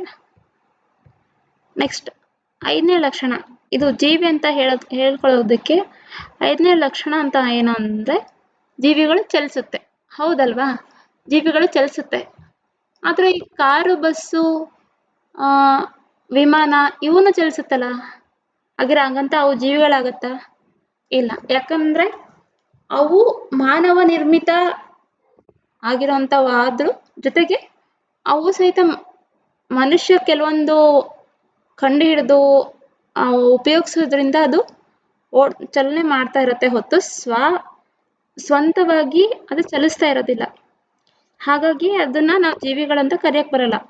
ಜೀವಿಗಳು ಅಂತ ಯಾವ್ದನ್ನ ಕರಿತೀವಿ ಅಂತ ಅಂದ್ರೆ ಸ್ವಂತ ಅಥವಾ ಸ್ವಚಲನೆ ಇರೋಂತಹ ಪ್ರಾಣಿ ಅಥವಾ ಪಕ್ಷಿಗಳು ಅಥವಾ ಯಾವ್ದು ಜೀವಿ ಆಗಿರ್ಬೋದು. ನೋಡಿ, ಈಗ ಈ ಚಿತ್ರಗಳೇ ನೋಡಿ, ಜೀವಿಗಳು ಅಂತ ಹೇಗೆ ನಾವು ತಿಳ್ಕೊಬೋದು ಅಂತಂದ್ರೆ ಮೀನು ಚಲಿಸುತ್ತೆ, ಕಪ್ಪೆನೂ ಹಾರುತ್ತೆ, ಇದನ್ನು ಚಲಿಸುತ್ತೆ, ಪಕ್ಷಿಗಳು ಹಾರುತ್ತೆ, ಹಾವು ಹರಿಯುತ್ತೆ ನೆಲದಲ್ಲಿ. ಸೊ ಈ ತರ ಇವನ್ ಮನುಷ್ಯ ಆದ್ರೂ ಸಹಿತ ಓಡಾಡ್ತಾನೆ, ಹಾರತಾನೆ. ಸೊ ಇಂತಹ ಎಲ್ಲ ರೀತಿಯ ಚಲನೆಗಳು ಮಾಡೋದ್ರಿಂದನೇ ಇವು ಜೀವಿಗಳಿಗೆ ಚಲನೆ ಇದೆ ಅಥವಾ ಚಲಿಸೋ ಜೀವಿಗಳನ್ನ ನಾವು ಜೀವಿಗಳಂತ ಕರಿತೀವಿ. ಹಾಗಿದ್ರೆ ಪ್ರಾಣಿಗಳ ಚಲನೆ, ಮೂಮೆಂಟ್ ಆಫ್ ಅನಿಮಲ್ಸ್ ಏನು ಅಂತ ಅಂದ್ರೆ ಪ್ರಾಣಿಗಳು, ನಮ್ಗೆ ಗೊತ್ತಿರೋ ಹಾಗೆ ಪ್ರಾಣಿಗಳು ಒಂದೇ ಕಡೆ ಇರೋದಿಲ್ಲ. ಪ್ರಾಣಿಗಳು ಒಂದ್ ಕಡೆಯಿಂದ ಮತ್ತೊಂದು ಕಡೆಗೆ ಚಲಿಸ್ತಾ ಇರ್ತವೆ. ಅದಕ್ಕಾಗಿ ವಿಶೇಷ ಅಂಗಗಳು ಸಹಿತ ಪ್ರಾಣಿಗಳಿಗೆ ಇದಾವೆ. ಆದ್ರೆ ಪ್ರಾಣಿಗಳಿಗೆ ಚಲನಾಂಗಗಳು ಇದ್ದಂತೆ ಸಸ್ಯಗಳಿಗೆ ಇಲ್ಲ. ಸಸ್ಯಗಳು ಹೇಗೆ ಮಾಡ್ತವೆ ಅಂದ್ರೆ ಸಸ್ಯಗಳು ಬೇರನ್ನು ಮಣ್ಣು ಹಿಡಿದಿಟ್ಟಿರುವುದರಿಂದ ಅವುಗಳು ಒಂದು ಕಡೆಯಿಂದ ಮತ್ತೊಂದು ಕಡೆಗೆ ಚಲಿಸಲ್ಲ. ಸಸ್ಯಗಳು ಯಾಕೆ ಚಲಿಸಲ್ಲ ಅಂತ ಅಂದ್ರೆ ಅವುಗಳು ಬೇರನ್ನ ಮಣ್ಣು ಹಿಡಿದಿಟ್ಟಿರುತ್ತೆ, ಹಾಗಾಗಿ ಇವು ಚಲಿಸಲ್ಲ. ಸೊ ಹಾಗಾಗಿ ಸಸ್ಯಗಳಲ್ಲಿನ ಚಲನೆ ಹೇಗಿರುತ್ತೆ ಅಂತ ಅಂದ್ರೆ ಬೇರು ಭೂಮಿಯಲ್ಲಿ ನೀರಿರುವ ಕಡೆಗೆ ಬೆಳೆಯುತ್ತಂತೆ. ನಾವೆಲ್ಲ ಒಂದು ಜಾಗದಿಂದ ಒಂದು ಜಾಗಕ್ಕೆ ನಡಿತೀವಿ, ಇದನ್ನ ಚಲನೆ ಅಂತೀವಿ. ಅದೇ ಸಸ್ಯಗಳಲ್ಲಿನ ಚಲನೆ ಹೇಗಿರುತ್ತೆ ಅಂದ್ರೆ ಅದು ಭೂಮಿ ಒಳಗಿರೋ ಬೇರು ನೀರು ಎಲ್ಲಿರುತ್ತೋ ಆ ಕಡೆ ಹೋಗ್ತಾ ಇರುತ್ತೆ. ಸೊ ಅದನ್ನ ಸಸ್ಯಗಳಲ್ಲಿನ ಚಲನೆ ಈ ಬೇರ ಮೂಲಕ ಆಗುತ್ತೆ. ಇನ್ನು ಸೂರ್ಯಕಾಂತಿ ಹೂವಿನ ಚಲನೆ ಹೇಗಿರುತ್ತೆ ಅಂತ ಅಂದ್ರೆ ಸೂರ್ಯನ ಕಡೆಗೆ ಮುಖ ಮಾಡೋದು. ಸೂರ್ಯಕಾಂತಿ ಹೂವು ಅಷ್ಟೇ ಅಲ್ಲ, ಇನ್ನೂ ಕೆಲವು ಹೂವುಗಳಿದೆ ಸೂರ್ಯನ ಕಿರಣಗಳಿಗೆ ಮುಖ ಮಾಡುವಂಥದ್ದು. ಸೊ ಇನ್ನು 6ನೇ ಲಕ್ಷಣ, ಜೀವಿಗಳು ವಿಸರ್ಜನೆ ಮಾಡುತ್ತವೆ. ಜೀವಿಗಳ ದೇಹದಲ್ಲಿ ಅನೇಕ ಚಟುವಟಿಕೆಗಳು ನಡೆಯುತ್ತವೆ. ಇದರಿಂದ ದೇಹಕ್ಕೆ ಬೇಡವಾದ ವಸ್ತುಗಳು ಸಹಿತ ಉತ್ಪತ್ತಿಯಾಗುತ್ತೆ. ಹೌದಲ್ವಾ? ಇವುಗಳನ್ನು ದೇಹದಿಂದ ಹೊರ ಹಾಕಲೇಬೇಕು, ಇಲ್ಲದಿದ್ದರೆ ದೇಹಕ್ಕೆ ತೊಂದರೆಯಾಗುತ್ತದೆ. ಸೊ ಹೇಗೆ ಮನುಷ್ಯ ಅಥವಾ ಪ್ರಾಣಿಗಳು ತಮ್ಮಲ್ಲಿ ಇರುವಂತಹ ಬೇಡದಿರುವಂತಹ ವಸ್ತುಗಳು ಹೊರ ಹಾಕುತ್ತೆ ಅಂತ ಆಲ್ಮೋಸ್ಟ್ ಎಲ್ರಿಗೂ ಗೊತ್ತಿರುತ್ತೆ. ಹೇಗೆ ಅಂತ ಅಂದ್ರೆ ಕಾರ್ಬನ್ ಡೈಆಕ್ಸೈಡ್, ಬೆವರು, ಮಲ, ಮೂತ್ರದ ರೂಪದಲ್ಲಿ ಪ್ರಾಣಿಗಳು ಬೇಡವಾದ ವಸ್ತುಗಳು ಹೊರ ಹಾಕುತ್ತವೆ. ಅದಕ್ಕೆ ವಿಶೇಷ ಅಂಗಗಳು ಇವೆ. ಸಸ್ಯಗಳು ಕೂಡ ಉಸಿರಾಟ ಕ್ರಿಯೆಯಲ್ಲಿ ಕಾರ್ಬನ್ ಡೈಆಕ್ಸೈಡ್ ಅನಿಲವನ್ನು ಹೊರಹಾಕುತ್ತವೆ. ಒಣಗಿದ ಎಲೆ, ಕಾಂಡ, ಕೊಳೆತ ಭಾಗಗಳು ಸಸ್ಯಗಳಿಂದ ಕಳಚಿ ಹೋಗುತ್ತವೆ. ಹೆಚ್ಚಾದ ನೀರನ್ನು ಸಸ್ಯಗಳು ಎಲೆಗಳ ಮೂಲಕ ಹೊರಹಾಕುತ್ತೆ. ಒಂದು ಉಸಿರಾಟದ ಕ್ರಿಯೆಯಲ್ಲಿ ಕಾರ್ಬನ್ ಡೈಆಕ್ಸೈಡ್ ಅನಿಲವನ್ನು ಹೊರಗಡೆ ಹಾಕುತ್ತೆ. ಅಂಡ್ ಸೆಕೆಂಡ್, ಒಣಗಿದ ಎಲೆ, ಕಾಂಡ, ಕೊಳೆತ ಭಾಗಗಳು ಸಸ್ಯಗಳಿಂದ ಕಳಚಿ ಹೋಗ್ತವೆ. ಅವು ಈಗ ಒಣಗಿದ್ಮೇಲೆ ಅದು ಬೇಡದಿರೋಂಥ ವಸ್ತು ಮತ್ತೆ ಹೊಸದಾಗಿ ಎಲೆಗಳೆಲ್ಲ ಚಿಗುರ್ಬೇಕಲ್ಲ, ಹಾಗಾಗಿ ಮತ್ತೆ ಇನ್ನೂ ಕೆಲವೊಂದು ಮರಗಳು ಕಟ್ ಮಾಡಿದ್ಮೇಲೆ ಮತ್ತೆ ಬೆಳೆಯುತ್ತೆ. ಹಾಗಾಗಿ ಇಂತಹ ಬೇಡವಾದಂಥ ವಸ್ತುಗಳು ಹೋದ್ಮೇಲೂ ಸಹಿತ ಮತ್ತೆ ಬೆಳೆಯುತ್ತೆ. ಇನ್ನು 3ನೇದು, ಹೆಚ್ಚಾದ ನೀರನ್ನು ಸಹಿತ ಇದು ಹೊರ ಹಾಕುತ್ತೆ. ಹೇಗೆ ಅಂತ ಅಂದ್ರೆ ಸಸ್ಯಗಳ ಎಲೆಗಳ ಮೂಲಕ. ಇದನ್ನ ಬಾಷ್ಪ ವಿಸರ್ಜನೆ ಅಂತ ಕರಿತೀವಿ. ಇನ್ನು 7ನೇ ಲಕ್ಷಣ ಅಂತ ಅಂದ್ರೆ ಜೀವಿಗಳು ಸಂತಾನೋತ್ಪತ್ತಿ ಮಾಡುತ್ತೆ. ಹೌದು, ನಿರ್ಜೀವಿಗಳು ಸಂತಾನೋತ್ಪತ್ತಿ ಮಾಡೋದಕ್ಕಾಗಲ್ಲ. ಇಲ್ಲಿ ತಾಯಿ ಮಗು ನೋಡ್ಬೋದು, ಹಸು ಕರು ನೋಡ್ಬೋದು, ನಾಯಿ ಮರಿಗಳು ನೋಡ್ಬೋದು. ನೋಡಿ, ಇಷ್ಟು ಜೀವಿಗಳಿಗೆ ಅಂದ್ರೆ ಸಂತಾನೋತ್ಪತ್ತಿ ಮಾಡುವಂತ ಜೀವಿಗಳಿಗೆ ಉದಾಹರಣೆ ಆಗಿದ್ದಾವೆ. ಈ ಚಿತ್ರಗಳಲ್ಲಿ ಪ್ರತಿಯೊಂದು ಜೀವಿ ಅದರ ಮರಿ ಇರುವುದನ್ನು ಗಮನಿಸು. ಪ್ರತಿಯೊಂದು ಜೀವಿಯ ಮರಿಗಳು ಜನ್ಮ ನೀಡಿದ ಆ ಜೀವಿಗಳನ್ನು ಹೋಲುತ್ತವೆ. ಹೌದಲ್ವಾ? ಈಗ ಮನುಷ್ಯನ ತರನೇ ಇರುತ್ತೆ. ಮನುಷ್ಯ ನಾಯಿ ತರ ಇರಕ್ಕಾಗತ್ತಾ? ಇಲ್ಲ. ನಾಯಿ ಮರಿ ತರನೇ ಇರುತ್ತೆ, ಬೆಕ್ಕಿನ ಮರಿ ತರ ಇರಕ್ಕಾಗಲ್ಲ. ಸೊ ಆ ಜನ್ಮ ನೀಡಿದ ಜೀವಿಯ ಮರಿಗಳು ಜನ್ಮ ನೀಡಿದ ಜೀವಿಗಳನ್ನೇ ಹೋಲುತ್ತೆ. ಜೀವಿಯೊಂದು ತನ್ನನ್ನೇ ಹೋಲುವ ಮರಿ ಜೀವಿಗಳಿಗೆ ಜನ್ಮ ನೀಡುವುದನ್ನು ಸಂತಾನೋತ್ಪತ್ತಿ ಅಂತ ಕರಿತೀವಿ. ಜೀವಿಯೊಂದು ತನ್ನನ್ನೇ ಹೋಲುವಂತಹ ಮರಿ ಜೀವಿಗಳಿಗೆ ಜನ್ಮ ನೀಡುವುದನ್ನೇ ನಾವು ಸಂತಾನೋತ್ಪತ್ತಿ ಅಂತ ಕರಿತೀವಿ. ಇನ್ನು ಕೆಲವು ಪ್ರಾಣಿಗಳು ಏನ್ ಮಾಡ್ತವೆ ಅಂದ್ರೆ ಮೊಟ್ಟೆಯ ಮೂಲಕ ಇಡ್ತವೆ. ಮೊಟ್ಟೆಯ ಮೂಲಕ ಜೀವಿಗಳಿಗೆ ಜನ್ಮ ನೀಡುತ್ತೆ. ಇನ್ನು ಕೆಲವು ನೇರವಾಗಿ ಮರಿಗಳಿಗೆ ಜನ್ಮ ನೀಡುತ್ತೆ. ಒಂದು ಮೊಟ್ಟೆಯ ಮೂಲಕ, ಮತ್ತೆ ನೇರ ಮರಿಗಳಿಗೆ. ಹಾಗಾದ್ರೆ ಸಸ್ಯಗಳು ಹೇಗೆ ಸಂತಾನೋತ್ಪತ್ತಿ ಮಾಡುತ್ತೆ? ಸಸ್ಯಗಳು ಬೀಜ ಮತ್ತು ಕಾಂಡಗಳ ಮೂಲಕ ಸಂತಾನೋತ್ಪತ್ತಿ ಮಾಡುತ್ತೆ. ಹೇಗೆ ಅಂತ ಅಂದ್ರೆ ಈಗ ಹಣ್ಣು ಮೊಗ್ಗಾಗಿ, ಹೂವಾಗಿ, ಹಣ್ಣಾಗಿ ಅದು ಬೀಜ ಉದುರಿದ್ಮೇಲೆ ಆ ಬೀಜ ಮತ್ತೊಂದು ಜೀವಿಯಾಗಿ ಭೂಮಿ ಮೇಲೆ ಹುಟ್ಕೊಳ್ಳುತ್ತೆ. ಇನ್ನು ಕಾಂಡಗಳು ಅಂತ ಬಂದ್ರೆ, ಕಾಂಡಗಳು ಈಗ ನಾವು ಕಟ್ ಮಾಡ್ತೀವಿ ಕೆಲವು ಸಸ್ಯಗಳನ್ನ, ಕೆಲವು ಮರಗಳನ್ನ, ಅದಾದ್ಮೇಲೆ ಮತ್ತೆ ಚಿಗುರುತ್ತೆ. ಸೊ ಅದೇ ಮತ್ತೆ ಅದ್ರ ಸಂತಾನೋತ್ಪತ್ತಿ ಆಗುತ್ತೆ. ಎಕ್ಸಾಂಪಲ್ ನಾವು ಈಗ ನುಗ್ಗೆ ಮರ ಆಗಿರ್ಬೋದು, ಆಮೇಲೆ ಗುಲಾಬಿ ಗಿಡ ಆಗಿರ್ಬೋದು, ಈ ತರದ ಕೆಲವು ಪ್ಲಾಂಟ್ಸ್ನ ಕಟ್ ಮಾಡಿದ್ರು ಬೆಳೆಯುತ್ತೆ. ಇನ್ನು ಸಸ್ಯದ ಜೀವನ ಚಕ್ರ ಹೇಗಿರುತ್ತೆ? ಸಸ್ಯದ ಜೀವನ ಚಕ್ರ, ಬೀಜವು ಸಸ್ಯದ ಸಂತಾನೋತ್ಪತ್ತಿಯ ಪ್ರಮುಖ ಭಾಗ. ಹೌದು, ಬೀಜವು ಸಸ್ಯದ ಸಂತಾನೋತ್ಪತ್ತಿಯ ಪ್ರಮುಖ ಭಾಗ. ಬೀಜದಿಂದ ಬೀಜಗಳು ಉತ್ಪತ್ತಿಯಾಗುವಿಕೆ ಪರಿಸರದ ಅಚ್ಚರಿಗಳಲ್ಲೊಂದು. ಹೌದು, ಬೀಜದಿಂದ ಬೀಜಗಳು ಉತ್ಪತ್ತಿಯಾಗುತ್ತೆ. ಇದೊಂದು ಆಶ್ಚರ್ಯವಾಗಿರುವಂತಹ ವಿಷಯನೇ ಹೌದು. ಬೀಜಗಳಲ್ಲದೆ ಕೆಲವು ಸಸ್ಯಗಳು ತಮ್ಮ ಕಾಂಡದ ಗಿಣ್ಣುಗಳ ಮೂಲಕ ಹೊಸ ಸಸ್ಯವನ್ನು ಚಿಗುರಿಸುತ್ತವೆ. ಇದಕ್ಕೆ ಬೆಸ್ಟ್ ಎಕ್ಸಾಂಪಲ್ ಅಂದ್ರೆ ಗುಲಾಬಿ ಗಿಡ. ಇವುಗಳ ಬಗ್ಗೆ ಮುಂದಿನ ತರಗತಿಗಳಲ್ಲಿ ಹೆಚ್ಚು ಮಾಹಿತಿನ ತಿಳ್ಕೊಬಹುದು. ಹೌದು, ಇದರಲ್ಲಿ 5th ಕ್ಲಾಸ್ ಆಗಿರೋದ್ರಿಂದ ಶಾರ್ಟ್ ಆಗಿ ವಿಷಯ ಕೊಟ್ಟಿರ್ತಾರೆ. ಬೀಜದಿಂದ ಬೀಜಗಳನ್ನ ತಯಾರಿಸುವ ಸಸ್ಯದ ಜೀವನ ಚಕ್ರ ಹೇಗಿರುತ್ತೆ ಅಂತ ಇಲ್ಲಿ ಕೊಟ್ಟಿದ್ದಾರೆ ನೋಡಿ. ಬೀಜ ಅಥವಾ ಕಾಂಡದ ಗಿಣ್ಣು ಇಲ್ಲಿಂದ ಸ್ಟಾರ್ಟ್ ಆಗಿ ಅದು ಒಂದು ಸಸ್ಯ ಆಗುತ್ತೆ.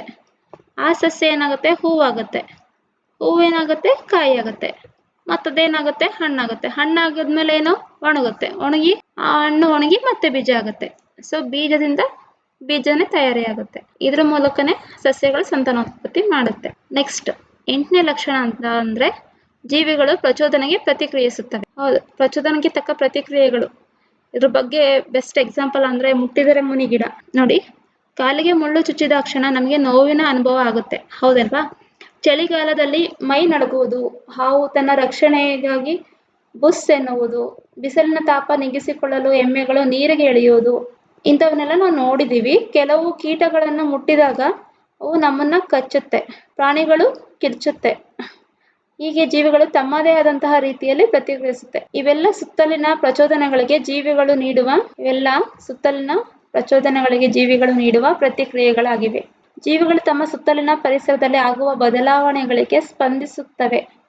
ಹೌದು, ಈಗ ನಾವು ಒಂದು ಭೂಕಂಪ ಆಗ್ಲಿ ಅಥವಾ ಬೇರೆ ಒಂದು ಏನೋ ಅಹಿತಕರ ಘಟನೆ ಆಗ್ಲಿ ಪ್ರಾಣಿಗಳಿಗೆ ಬೇಗ ಗೊತ್ತಾಗತ್ತೆ ಅಂತ ಹೇಳ್ತೀವಿ. ಅದಕ್ಕೆ ಅವು ಪ್ರತಿಕ್ರಿಯೆ ನೀಡುತ್ತೆ. ಸೊ ಈ ಜೀವಿಗಳ ಪ್ರಚೋದನೆಗೆ ಪ್ರತಿಕ್ರಿಯೆಗೆ ಅದು ಒಂದು ಉತ್ತಮ ಉದಾಹರಣೆ ಆಗುತ್ತೆ. ಸಾಮಾನ್ಯವಾಗಿ ಸ್ಪರ್ಶ, ಬಿಸಿ, ತಂಪು, ಶಬ್ದ, ವಾಸನೆಗಳಿಗೆ ಜೀವಿಗಳು ಪ್ರತಿಕ್ರಿಯೆ ನೀಡುತ್ತವೆ. ಇದಕ್ಕಾಗಿ ಜೀವಿಗಳಲ್ಲಿ ವಿಶೇಷ ಅಂಗಗಳಿವೆ ನೋಡಿ. ಮುಟ್ಟಿದರೆ ಮುನಿ ಸಸ್ಯ. ಇದರ ಎಲೆಗಳನ್ನ ಮುಟ್ಟಿದ ತಕ್ಷಣ ಅದೇನಾಗುತ್ತೆ, ಮುದುರ್ಕೊಳ್ಳುತ್ತೆ. ಚಿಕ್ಕವರಿದ್ದಾಗ ಇದನ್ನ ಎಲ್ಲರೂ ಆಡಿರ್ತಾರೆ. ಅದರಲ್ಲೂ ಹೆಣ್ಮಕ್ಳಂತೂ ತುಂಬಾ ಚೆನ್ನಾಗಿ ಆಟ ಆಡಿರ್ತಾರೆ. ಚೇಳಿಗೆ ಹೊರಗಿನ ವಸ್ತುವೊಂದು ಸ್ಪರ್ಶಿಸಿದಾಗ ತನ್ನ ಕೊಂಡಿಯನ್ನೆತ್ತಿ ಕುಟುಕುವಿಕೆ.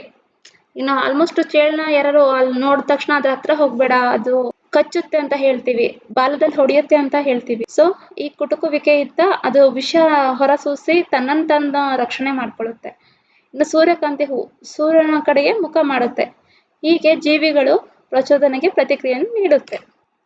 ನೆಕ್ಸ್ಟ್ 9ನೇ ಲಕ್ಷಣ ಏನಂದ್ರೆ ಜೀವಿಗಳು ಜೀವಿತಾವಧಿಯನ್ನು ಹೊಂದಿವೆ. ಜೀವಿಗಳು ಜನಿಸಿ ನಂತರ ಜನಿಸಿದ್ಮೇಲೆ ನೆಕ್ಸ್ಟ್ ಪ್ರೌಢ ಜೀವಿಗಳಾಗಿ ಬೆಳೆದು ಸಂತಾನೋತ್ಪತ್ತಿ ಮಾಡಿ ಕೊನೆಗೆ ಮುಪ್ಪಾಗಿ ಸಾಯುತ್ತೆ. ಹೀಗೆ ಒಂದು ಜೀವಿಯ ಜನನ ಮತ್ತು ಮರಣಗಳ ನಡುವಿನ ಅವಧಿಯೇ ಜೀವಿತಾವಧಿ. ನಾವೇ ನಮ್ಮನ್ನೇ ನೋಡ್ತಾ ಇರ್ತೀವಲ್ಲ, ಅಂದ್ರೆ ನಮ್ಮ ಸುತ್ತಮುತ್ತಲ ನೋಡ್ತಾ ಇರ್ತೀವಿ. ಒಂದ್ ಮಗು ಹೇಗೆ ಹುಟ್ಟೋದ್ರಿಂದ ಹಿಡಿದು ಕೆಲವರು ಮುಪ್ಪಾದವರು ಹೇಗೆ ಸಾಯ್ತಿರ್ತಾರೆ, ಅಂದ್ರೆ ಹಂತವಾಗಿ ನಾವು ಹೇಗೆ ಬೆಳಿತೀವಿ, ಕೊನೆ ಹೇಗಿರುತ್ತೆ, ಮನುಷ್ಯನ ಕೊನೆ ಹೇಗಿರುತ್ತೆ ಅಂತ ನೋಡ್ತಾ ಇರ್ತೀವಿ. ಅದೇ ರೀತಿ ನಾವು ಸಾಕೋ ಪ್ರಾಣಿಗಳ ಬಗ್ಗೆ ನೋಡ್ತಿರ್ತೀವಿ. ಸೊ ಕೆಲವು ಪ್ರಾಣಿಗಳ ಸರಾಸರಿ ಜೀವಿತಾವಧಿಯನ್ನ ಇಲ್ಲಿ ಕೊಟ್ಟಿದ್ದಾರೆ. ಯಾವ್ಯಾವು ಅಂತ ಅಂದ್ರೆ ಆಮೆಯ ಜೀವಿತಾವಧಿ 150, ಆನೆದು 70 ವರ್ಷ, ಆಕಳು 20 ವರ್ಷ, ಹದ್ದು 20, ಮಾನವ 70ರಿಂದ 80 ವರ್ಷ. ಸಸ್ಯಗಳನ್ನು ಜೀವಿತಾವಧಿಯ ಆಧಾರದ ಮೇಲೆ ಏಕವಾರ್ಷಿಕ ಸಸ್ಯಗಳು, ದ್ವೈವಾರ್ಷಿಕ ಸಸ್ಯಗಳು, ಬಹುವಾರ್ಷಿಕ ಸಸ್ಯಗಳು ಅಂತ ವಿಂಗಡಿಸ್ತೀವಿ. ಯಾವುಗಳ ಆಧಾರದ ಮೇಲೆ? ಜೀವಿತಾವಧಿಯ ಆಧಾರದ ಮೇಲೆ ಏಕವಾರ್ಷಿಕ, ದ್ವೈವಾರ್ಷಿಕ ಮತ್ತು ಬಹುವಾರ್ಷಿಕ ಅಂತ ಕರಿತೀವಿ. ಇಲ್ಲಿ ಚಿತ್ರಗಳ ಮೂಲಕ ಕೊಟ್ಟಿದ್ದಾರೆ. ಏಕವಾರ್ಷಿಕ ಸಸ್ಯಗಳು ಅಂತ ಅಂದ್ರೆ 1 ವರ್ಷ ಅಥವಾ 1 ಋತುವಿನ ಅವಧಿಯಲ್ಲಿ ಹೂ ಬಿಟ್ಟು ಕಾಯಿಯಾಗಿ ಹಣ್ಣಾದ ಮೇಲೆ ನಾಶವಾಗುವ ಸಸ್ಯಗಳು. ಆ 1 ವರ್ಷದಲ್ಲಿ ಅದಷ್ಟು ಕೆಲಸ ಮುಗಿಬೇಕು. ಅಂದ್ರೆ ಆ ಹೂ ಬಿಟ್ಟು ಕಾಯಿಯಾಗಿ ಹಣ್ಣಾಗಿ ಅದ್ ಕೊನೆಗೆ ನಾಶ ಆಗುವಂಥದ್ದು 1 ವರ್ಷದಲ್ಲೇ ಆಗುವಂತಹ ವಸ್ತುಗಳಿಗೆ ಏನಂತ ಕರಿತೀವಿ? ಏಕವಾರ್ಷಿಕ ಸಸ್ಯಗಳು ಅಂತ ಕರಿತೀವಿ. ವಸ್ತು ಮೀನ್ಸ್ ಧಾನ್ಯಗಳು ಅಂತ ಹೇಳ್ತಿರ್ತೀವಲ್ಲ. ಎಕ್ಸಾಂಪಲ್ ಏನು? ಜೋಳ, ಗೋಧಿ, ಭತ್ತ, ಕುಂಬಳಕಾಯಿ, ತರಕಾರಿ. ಜೋಳ, ಗೋಧಿ, ಭತ್ತ, ಕುಂಬಳಕಾಯಿ, ತರಕಾರಿ ಮತ್ತು ಹತ್ತಿ ಇವೆಲ್ಲ ಏನು? ಏಕವಾರ್ಷಿಕ ಸಸ್ಯಗಳು. ಹಾಗಿದ್ರೆ ದ್ವಿವಾರ್ಷಿಕ ಅಥವಾ ದ್ವೈವಾರ್ಷಿಕ ಸಸ್ಯಗಳು ಅಂದ್ರೆ ಏನು? 2 ವರ್ಷ ಅಥವಾ 2 ಋತುಗಳವರೆಗೆ ಜೀವಿಸಿ ಹೂವು, ಹಣ್ಣು, ಬೀಜಗಳನ್ನ ಉತ್ಪತ್ತಿ ಮಾಡಿ ನಾಶವಾಗುವ ಸಸ್ಯಗಳು. 2 ವರ್ಷ ಅಥವಾ 2 ಋತುಗಳಾಗಿರ್ಬೇಕು. ಈ 2 ಋತುಗಳಲ್ಲಿ ಅವು ಹೂ ಬಿಟ್ಟು ಹಣ್ಣಾಗಿ ಕೊನೆಗೆ ನಾಶ ಆಗೋ ಎಲ್ಲಾ ಕಾರ್ಯಗಳು 2 ವರ್ಷದಲ್ಲಿ ಆಗುವಂತದಕ್ಕೆ ದ್ವೈವಾರ್ಷಿಕ ಅಂತ ಕರಿತೀವಿ. ಗಜ್ಜರಿ ಅಂದ್ರೆ ಕ್ಯಾರೆಟ್, ಶುಂಠಿ, ಎಲೆಕೋಸು, ಕಬ್ಬು, ಬೀಟ್ರೂಟ್. ಇನ್ನು ಧಾನ್ಯಗಳಲ್ಲಿ ನಾವು ಹೇಗೆ ಕಂಡು ಹಿಡಿತಿದ್ವಿ ಅಂದ್ರೆ, ನಮಗೆ ಚಿಕ್ಕವರಿದ್ದಾಗ ಟೀಚರ್ ಏನ್ ಹೇಳ್ತಿದ್ರು ಅಂದ್ರೆ, ಒಂದು ಧಾನ್ಯ ಎಕ್ಸಾಂಪಲ್ ಈಗ ರಾಗಿ ಏಕವಾರ್ಷಿಕನ ದ್ವೈವಾರ್ಷಿಕನ ಅಂತ ನೋಡೋದಾದ್ರೆ ಅದನ್ನ ಮೊದಲು ಕುಟ್ತಿದ್ವಿ. ಕುಟ್ಟಿದಾಗ ಅದು 2 ಹೋಳ ಆಯ್ತು ಅಂತ ಅಂದ್ರೆ ದ್ವೈವಾರ್ಷಿಕ. ಅದು ಆಗಲ್ಲ ಅನ್ನೋ ಥರ ಇದ್ರೆ, ಇವನ್ ರಾಗಿ ಆಗಿರ್ಲಿ, ಗೋಧಿ ಆಗಿರ್ಲಿ, ಯಾವುದೇ ಆಗಿರ್ಲಿ, ಆಗಲಿಲ್ಲ ಅಂತ ಅಂದ್ರೆ ಏಕವಾರ್ಷಿಕ. ಈ ಥರನು ಕಂಡುಹಿಡಿಬೋದಿತ್ತು. ಇನ್ನು ಬಹುವಾರ್ಷಿಕ ಸಸ್ಯಗಳು ಹಲವಾರು ವರ್ಷಗಳವರೆಗೆ ಬದುಕಿ ಹೂವು, ಹಣ್ಣು, ಬೀಜಗಳನ್ನು ಉತ್ಪತ್ತಿ ಮಾಡುವ ಸಸ್ಯಗಳು. ಎಕ್ಸಾಂಪಲ್ ಮಾವು, ನಿಂಬೆ, ತೆಂಗು, ಬೇವು, ಹಲಸು, ಅಡಿಕೆ. ಸೊ ಈ ಇಷ್ಟನ್ನು ಸಹಿತ ಬಹುವಾರ್ಷಿಕ ಅಂತ ಅಂತೀವಿ. ಅಂದ್ರೆ ಒಂದೇ ವರ್ಷ ಬೇಕು, 2 ವರ್ಷ ಬೇಕು ಅಂತ ಏನಿಲ್ಲ. ಎಕ್ಸಾಂಪಲ್ ಈಗ ಅಡಿಕೆ ಒಂದು ಬೀಜ ಅದು ಬೆಳೆದು ಸಸ್ಯ ಆಗೋಕೆ ಏನಿಲ್ಲ ಅಂದ್ರೂ 5ರಿಂದ 6 ವರ್ಷ ಬೇಕು. ಸ್ವಲ್ಪ ದೊಡ್ಡದಾಗಿ ಚಿಗುರು ಸ್ಟಾರ್ಟ್ ಆಗೋಕೆ. ಅದು ಕಾಯೆಲ್ಲ ಸಿಕ್ಕಿ ಒಳ್ಳೆ ಬೆಳೆ ಸಿಗಬೇಕು ಅಂದ್ರೆ 7ರಿಂದ 8 ವರ್ಷ ಬೇಕು. ಜೀವಿತಾವಧಿಯ ಆಧಾರವಲ್ಲದೆ ಸಸ್ಯಗಳ ಬೀಜದಳಗಳ ಆಧಾರದಲ್ಲಿ ಸಸ್ಯಗಳನ್ನು ಏಕದಳ ಧಾನ್ಯ, ದ್ವಿದಳ ಧಾನ್ಯಗಳಂತ ವಿಂಗಡಿಸಬಹುದು. ಈಗ ಆಗ್ಲೇ ನೋಡಿದ್ದೇನು, ಜೀವಿತಾವಧಿ 1 ವರ್ಷ ಬದುಕಿದ್ರೆ 1 ವರ್ಷದಲ್ಲೇ ಹುಟ್ಟಿ 1 ವರ್ಷದಲ್ಲೇ ಸಾಯ್ಬೇಕು, ಅಥವಾ 2 ವರ್ಷ ದ್ವೈವಾರ್ಷಿಕ ಅಂದ್ರೆ 2 ವರ್ಷದಲ್ಲಿ ಹುಟ್ಟಿದಾಗ್ಲಿಂದ ಸಾಯೋವರೆಗೂ ಎಲ್ಲಾ ಕ್ರಿಯೆಗಳು 2 ವರ್ಷದಲ್ಲಿ ನಡಿಬೇಕು. ಇಂತಹ ಸಸ್ಯಗಳು ಅಥವಾ ಇಂತಹ ಧಾನ್ಯಗಳ ಸಸ್ಯಗಳನ್ನ ಏನಂತ ಕರಿತಿದ್ವಿ, ಏಕದಳ, ದ್ವಿದಳ. ಆ ತರ ಜೀವಿತಾವಧಿಯ ಆಧಾರದಲ್ಲಿ ನಾವು ಕಂಡುಹಿಡಿತಿದ್ವಿ. ಇದರಲ್ಲಿ ಈಗ ಏನು ಅಂತಂದ್ರೆ ಸಸ್ಯಗಳ ಬೀಜದಳಗಳ ಆಧಾರದಲ್ಲಿ ನೋಡಿ, ನಾ ಇದನ್ನೇ ಆಗ್ಲೇ ಹೇಳಿದ್ದು, ಬೀಜದಳಗಳ ಆಧಾರದ ಮೇಲೂ ಹೇಳ್ತೀವಿ. ಸೊ ಏಕದಳ ಧಾನ್ಯಗಳ ಸಸ್ಯಗಳ ಬೀಜವು ಒಂದು ಬೀಜದಳವನ್ನು ಹೊಂದಿರುತ್ತದೆ. ಏನಾಗಿರುತ್ತೆ ಏಕದಳ ಸಸ್ಯದ ಬೀಜ ಅಂದ್ರೆ ಈಗ ಎಕ್ಸಾಂಪಲ್ ರಾಗಿ, ಗೋಧಿ ಅಂತ ಹೇಳಿದ್ವಲ್ಲ, ಒಂದೊಂದು ರಾಗಿ, ಒಂದೊಂದು ಜೋಳ, ಇಂತಹದನ್ನ ಜೋಳ, ರಾಗಿ, ಗೋಧಿ, ಭತ್ತ, ಸಿರಿಧಾನ್ಯಗಳು ಇವೆಲ್ಲ ಏನಂತಂದ್ರೆ ಇವೆಲ್ಲ ಏಕದಳ ಧಾನ್ಯಗಳು. ನೆಕ್ಸ್ಟ್ ದ್ವಿದಳ ಧಾನ್ಯಗಳು.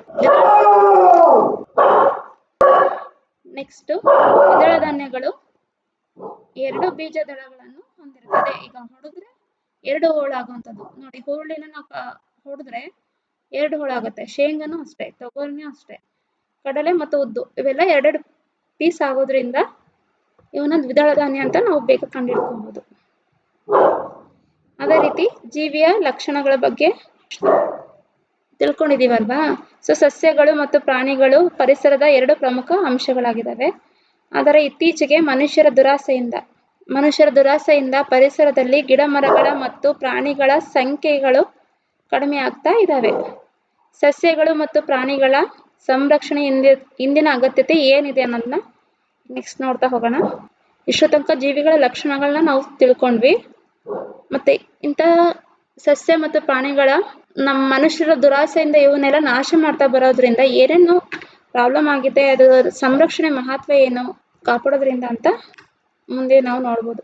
ನೋಡಿ, ಸಸ್ಯಗಳನ್ನು ನಾವು ಯಾಕೆ ರಕ್ಷಿಸ್ಬೇಕು ಅನ್ನೋ ಪ್ರಶ್ನೆಗೆ ಉತ್ತರ ಏನು, ಮಳೆ ಬೇಕು. ಸಸ್ಯಗಳು ಜಾಸ್ತಿ ಇದ್ದಷ್ಟು ಮಳೆ ಬರುತ್ತೆ, ಎಲ್ಲಿ ಇರಲ್ವೋ ಅಲ್ಲಿ ಮಳೆ ಕಡಿಮೆ ಆಗುತ್ತೆ. ಅದನ್ನು ಬಯಲುಸೀಮೆ ಆಗ್ತಾ ಹೋಗ್ತಾ ಬಯಲುಸೀಮೆ ಆಗ್ಬಿಡುತ್ತೆ. ಅಲ್ಲಿ ಜಾಸ್ತಿ ಮಳೆ ಬರೋದು, ನೀರು ನಿಲ್ಲೋದು ಅವೆಲ್ಲ ಕಡಿಮೆ ಆಗೋಗುತ್ತೆ.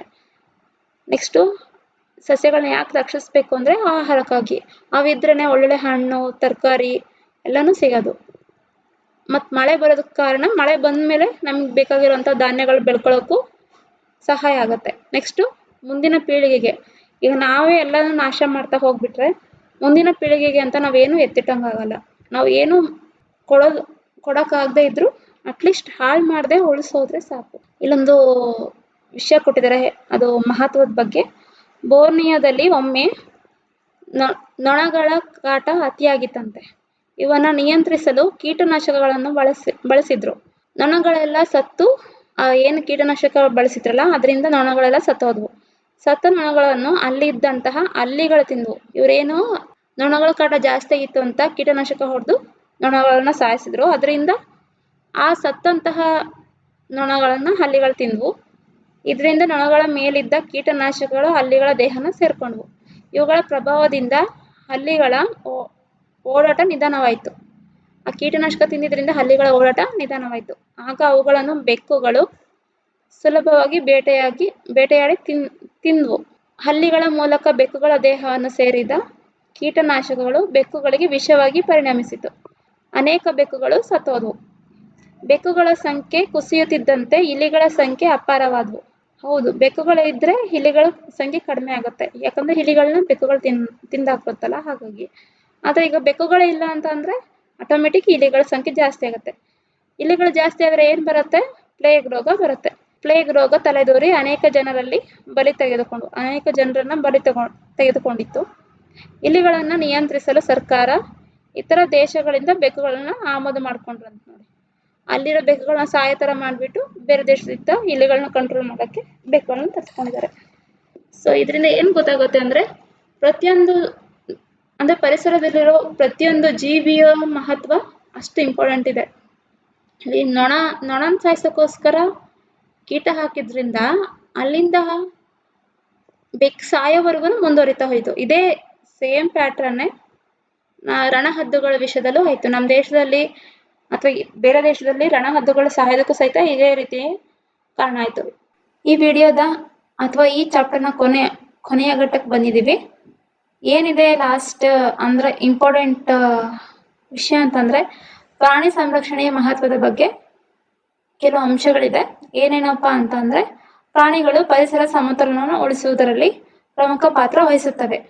ಹೌದು, ಇದಕ್ಕೆ ಒಂದು ಎಕ್ಸಾಂಪಲ್ ಹೇಳೋದಾದರೆ ಈಗ ಕಾಡಲ್ಲಿ ಅಂದರೆ ಹುಲ್ಲುಗಾವಲುಗಳಲ್ಲಿ ಜಾಸ್ತಿ ಕಡೆ ಹುಲಿ, ಸಿಂಹ, ಚಿರತೆನೂ ನೋಡ್ತೀವಿ. ಅದೇ ರೀತಿ ಜಿಂಕೆಗಳಂತಹ ಸಾಧು ಪ್ರಾಣಿಗಳಂತನೂ ನೋಡ್ತೀವಿ. ಈಗ ನಾವು ಜಿಂಕೆನ ಹುಲಿ ಅಥವಾ ಸಿಂಹ ಏನಾದ್ರು ತಿಂತಾ ಇರ್ಬೇಕಾದ್ರೆ ಅಯ್ಯೋ ಪಾಪ ಜಿಂಕೆ ಅಂತ ಅನ್ಕೊಂತೀವಿ. ಆದರೆ ಆ ಜಿಂಕೆ ತಿನ್ನೋದ್ರಿಂದ ಅಲ್ಲಿನ ಪರಿಸರನ ಅದು ಹುಲಿ ಸಮತೋಲನ ಮಾಡುತ್ತೆ. ಹೇಗೆ ಅಂತ ಅಂದರೆ ಈಗ ಅಲ್ಲಿ ಕೆಲವೊಂದು ಗಿಡಮೂಲಿಕೆಯ ಸಸ್ಯಗಳಿರಬಹುದು ಅಥವಾ ಹುಲ್ಲುಗಾವಲು ಇರಬಹುದು. ಈಗ ಜಿಂಕೆಗೆ ಏನೋ ಆಹಾರ ಆಗುತ್ತೆ, ಬಟ್ ಅದೇ ಹುಲ್ಲುಗಾವಲಲ್ಲಿ ಇರುವಂಥ ಚಿಕ್ಕ ಅಂತಹ ಜೀವಿಗಳಿಗೆ ನೀರು, ಅಲ್ಲಿನ ಸಸ್ಯಗಳಿದ್ರೇನೆ ಅಲ್ವಾ ಮಳೆ ಬೀಳೋದು. ಸೊ ಆ ಮಳೆ ಬಂದಾಗ ಅಲ್ಲಿನ ಜೀವಿಗಳಿಗೆ ನೀರು ಆಗುತ್ತೆ, ಜೊತೆಗೆ ಆಹಾರನೂ ಸಿಗುತ್ತೆ. ಈಗ ಈ ಜಿಂಕೆಗಳು ಎಲ್ಲವನ್ನು ತಿಂದು ಖಾಲಿ ಮಾಡ್ತಾ ಇದ್ರೆ ಅಲ್ಲಿನ ಪರಿಸರ ಉಳಿಯೋದೇ ಇಲ್ಲ. ಹುಲ್ಲುಗಾವಲು ಅಂತ ಹುಡುಕ್ತಾ ಹೋದ್ರೆ ಅಲ್ಲೇನೂ ಇರೋದೇ ಇಲ್ಲ. ಹಾಗಾಗಿ ಅಂತಹ ಜಿಂಕೆಗಳಿಗೆ ನಾಶ ಮಾಡೋದ್ರಿಂದ ಅಲ್ಲಿನ ಪರಿಸರನ ಸ್ವತಃ ಹುಲಿ, ಸಿಂಹಗಳ ಸಮತೋಲನ ತರತ್ತೆ. ಹಾಗಾಗಿ ಅದೇ ಅಂತಲ್ಲ, ಈಗ ನಾವು ಏನು ಆಹಾರ ಸರಪಳಿ ನೋಡ್ತಾ ಇದ್ದೀವಿ, ಅದರಲ್ಲಿ ಒಂದು ಇದರಲ್ಲೂ ಮಿಸ್ ಆಯಿತು ಅಂದರೆ ಈಗ ಹಾವು ಕಪ್ಪೆನ ತಿನ್ನತ್ತೆ, ಕಪ್ಪೆ ಒಂದು ಕೀಟನ ತಿನ್ನತ್ತೆ, ಹಾವುನ ಹದ್ದು ತಿನ್ನತ್ತೆ. ಸೊ ಈ ಥರ ತಿನ್ಬೇಕಾದ್ರೆ ಮಿಡ್ಲಲ್ಲಿ ಒಂದು ಇಲ್ಲ ಅಂದರೂ, ಒಂದು ಜೀವಿ ಅಸಮತೋಲನ ಆಯಿತು ಅಂದರೂ ಆ ಪರಿಸರ ಅಸಮತೋಲನ ಆಗ್ಬಿಡತ್ತೆ. ನೆಕ್ಸ್ಟ್, ಪ್ರಾಣಿಗಳ ನಾಶದಿಂದ ಪರಿಸರದಲ್ಲಿ ಆಗುವ ಅಭಾವ ಉಂಟಾಗಿ ಇತರ ಜೀವಿಗಳ ಮೇಲೆ ಪರಿಣಾಮ ಬೀರುತ್ತೆ. ಹೌದು, ಈಗ ಪ್ರಾಣಿಗಳ ನಾಶ ಮಾಡೋದ್ರಿಂದ ಪರಿಸರದಲ್ಲಿ ಆಹಾರದ ಅಭಾವ ಉಂಟಾಗುತ್ತೆ. ನೆಕ್ಸ್ಟ್, ಹೀಗೆ ನಮ್ಮ ಸುತ್ತಲಿನ ಜೀವ ಪ್ರಪಂಚ ಒಂದು ವಿಸ್ಮಯ ಆಗಿದೆ. ಪರಿಸರದಲ್ಲಿ ಸಸ್ಯ ಪ್ರಾಣಿಗಳ ಬಗ್ಗೆ ತಿಳಿದು ಪರಿಸರದಲ್ಲಿ ರಕ್ಷಿಸುವ ಕೆಲಸ ಮಾಡಿದರೆ ನಾವು ಇಂದು ಕಾಣುತ್ತಿರುವ ಪರಿಸರ ನಮ್ಮ ಮುಂದಿನ ಪೀಳಿಗೆಗೂ ಸಹಿತ ನೋಡೋಕೆ ಸಿಗುತ್ತೆ. ಇಲ್ಲ ಅಂತ ಅಂದರೆ ಈಗ ನಾವು ಹೇಗೆ ಕೆಲವೊಂದು ಪ್ರಾಣಿಗಳನ್ನ ಬರೀ ಫೋಟೋದಲ್ಲಿ ಅಷ್ಟೇ ನೋಡ್ತಾ ಇದ್ದೀವಿ, ಹಿಂದೆ ಈ ಥರ ಇತ್ತು ಅಂತ ಏನು ಕೇಳ್ತಾ ಇದ್ದೀವಿ, ನೋಡ್ತಿದ್ದೀವಿ. ಅದೇ ರೀತಿ ಇವಾಗಿರೋ ಪ್ರಾಣಿಗಳನ್ನ ಮುಂದಿನ ಜನ್ರೇಷನ್ಗೆ ತೋರಿಸೋ ಥರ ಆಗುತ್ತೆ, ಮುಂದಿನ ಪೀಳಿಗೆಗೆ ಕಾಣ ಸಿಗುತ್ತವೆ ನಾವು ಇವಾಗ ಉಳಿಸಿದ್ರೆ. ಇಲ್ಲ ಅಂತಂದರೆ ಸಿಗಲ್ಲ. ಪರಿಸರವನ್ನು ನಾವು ರಕ್ಷಿಸಿದರೆ ಅದು ನಮ್ಮನ್ನು ರಕ್ಷಿಸುತ್ತದೆ. ಹೌದು, ನಾವು ಈಗ ಸಸ್ಯಗಳನ್ನ ನಾಶ ಮಾಡದೆ ಕಾಪಾಡ್ತೀವಿ ಅಂತ ಅಂದರೆ ಆ ಸಸ್ಯಗಳು ನಮಗೆ ಮಳೆ ಬರೋಕ್ಕೆ ಸಹಾಯ ಮಾಡಿ ನೀರು ಮತ್ತು ಆಹಾರನ ಒದಗಿಸುತ್ತೆ. ಹಾಗಾಗಿ ನಾವು ಪರಿಸರನ ರಕ್ಷಿಸಿರೋದೇ ಅಲ್ವಾ ಅದು ನಮಗೆ ಆಹಾರ ನೀಡೋದು. ಯಾರ್ಯಾರಿಗೆ ಈ ಕ್ಲಾಸ್ ಇಷ್ಟ ಆಗಿದೆ ಎಲ್ಲರೂ ಸಬ್ಸ್ಕ್ರೈಬ್ ಮಾಡಿ, ಹಾಗೆ ಪಕ್ಕದ ಬೆಲ್ ಐಕಾನ್ ಮೇಲೆ ಕ್ಲಿಕ್ ಮಾಡಿ. ನಮ್ಮ ಎಲ್ಲ ನೋಟಿಫಿಕೇಷನ್ ಅಂದರೆ ನಾನು ಮಾಡೋ ನೆಕ್ಸ್ಟ್ ವಿಡಿಯೋಗಳು ನಿಮಗೆ ನೋಟಿಫೈ ಆಗುತ್ತೆ. ಅದೇ ರೀತಿ ಈ ಕ್ಲಾಸಲ್ಲಿ ಅಂದರೆ ಈಗ ಫುಲ್ ಕ್ಲಾಸ್ ಮಾಡಿರೋದ್ರಿಂದ ಸ್ವಲ್ಪ ಲೆಂತಿ ಆಗಿದೆ. ನಿಮಗೆ ಇದು ಲೆಂತಿ ಅನ್ನಿಸ್ತು, ಸ್ವಲ್ಪ ಬೇರೆ ಪಾರ್ಟ್ ಮಾಡಿ ಅಂತ ಏನಾದ್ರು ಅನಿಸಿದ್ರೆ ಕಮೆಂಟ್ ಸೆಕ್ಷನಲ್ಲಿ ಕಮೆಂಟ್ ಮಾಡಿ. ನಾನು ನೆಕ್ಸ್ಟ್ ವಿಡಿಯೋದಲ್ಲಿ 2 ಪಾರ್ಟ್ ಮಾಡ್ತೀನಿ. ಅಂದರೆ ನೆಕ್ಸ್ಟ್ ಚಾಪ್ಟರ್ ಏನಿದೆ ಅದನ್ನು 2 ಪಾರ್ಟ್ ಆಗಿ ವಿಡಿಯೋ ಮಾಡ್ತೀನಿ. ಸೊ ಇಲ್ಲಿವರೆಗೂ ಕ್ಲಾಸ್ ಕೇಳಿದ ಎಲ್ಲರಿಗೂ ಧನ್ಯವಾದಗಳು.